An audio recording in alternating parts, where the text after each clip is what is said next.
Our team actually went off-roading in this 1973 Scout II. Okay, I was not expecting that. Make sure to subscribe to our channel. We post new automotive content on Fridays. Hey guys, I'm Kendra Sommer, and today we go down memory lane and we talk about this 1973 Scout II. This thing is sick. For one, it has a 10-inch lift. We're just finishing the build. This thing has about 2 good trips on it so far. First trip we failed miserably, so we came home and threw some different gears at it, put some lockers in the differentials, and come back up and see if we can break it some more. What was it like today on the trail? Got splashed a little bit. A little bit? Okay.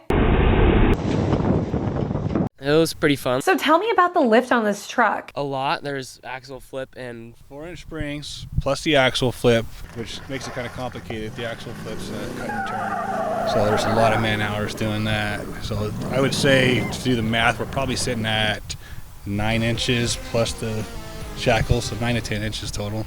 And you know, I don't know what happened here with the cord. You notice that your rig has a lot of safety features. Can you tell me a little bit about that? we don't want to die. Hell yeah! We have 4-point harnesses, full roll cage, pretty strong tubing. Racing seats have suspension built into them. Just when you didn't think it could get any better, huh? The seats are designed to hold you in pretty good. The harnesses are definitely necessities. Keep you down and keep you back at the same time. Well, we definitely had a blast riding with you guys.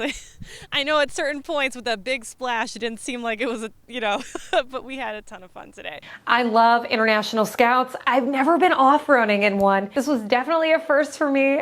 You know my dad, he loves his trucks, but they're more, he's got his trucks, but they're more show trucks, and they don't get dirty, they don't go out in the rain. He's very particular about his trucks. So I definitely don't think he'd ever get near any kind of trail with his trucks, but this was really cool.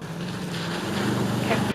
So here's how our day went. We got some B-roll with these guys, and then we just kind of followed along and documented them on the drive cruise. My dog tries to be in all of my stuff, I swear.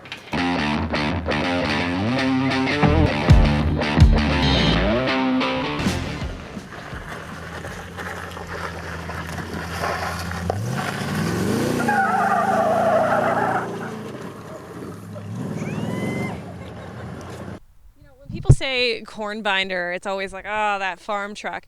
With Scout lets you shift into 4-wheel drive for extra traction. And now's the time to buy an International Harvester Scout for next winter. Okay, so just to translate here, corn binder comes from International Harvester's ties to the agriculture space.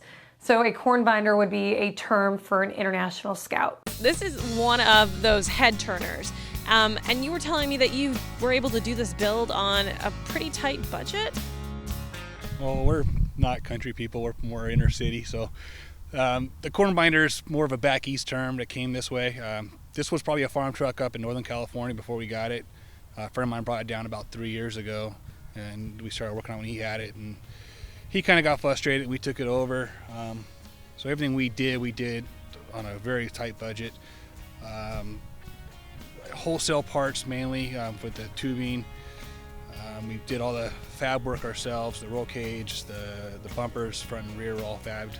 Sliders. The rock sliders, Cody started those a year ago. He finished them after last year's rally. We came back that weekend, finished the welding on the rock sliders. But everything's done pretty much by us, and if we don't know how, then we look it up, figure it out. Tell me a little bit about what makes the international community so great. We came up here last year not part of the community at all. We wanted a rock crawler. We were going to build, we were just going to start cutting the truck up and just make a rock crawl out of it. Came up here, met a bunch of really cool people that you look at their rigs and their trucks and their passion. And that kind of brought a lot into what we did with our build, where I wanted to keep it more looking like a Scout and less like a rock crawler. But it's really cool people. Everybody's really inviting, very nice to hang out with. Even, I got back home last year and found some people on Facebook and talked to them ever since. And Cody, tell me, what was it like working on this with your dad? It was definitely an experience. There were ups and downs, some frustrations with just parts and welding.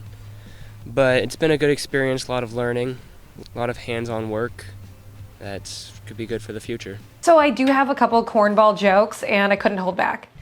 And final question, do you carry life vests on here? Because you guys sure take on a lot of water. There's holes in the floor so it drains out, because we have added where water's coming up through the floor. But the problem with that is you get back to to work on it later, and there's a lot of mud to clean. Yeah, we understand that one. All right, guys, thank you so much for watching. And please let me know in the comments if you, one, off-road, and two, where your favorite trails are. We'd love to hear from you. And I'll see you on the next one. Later, cruisers.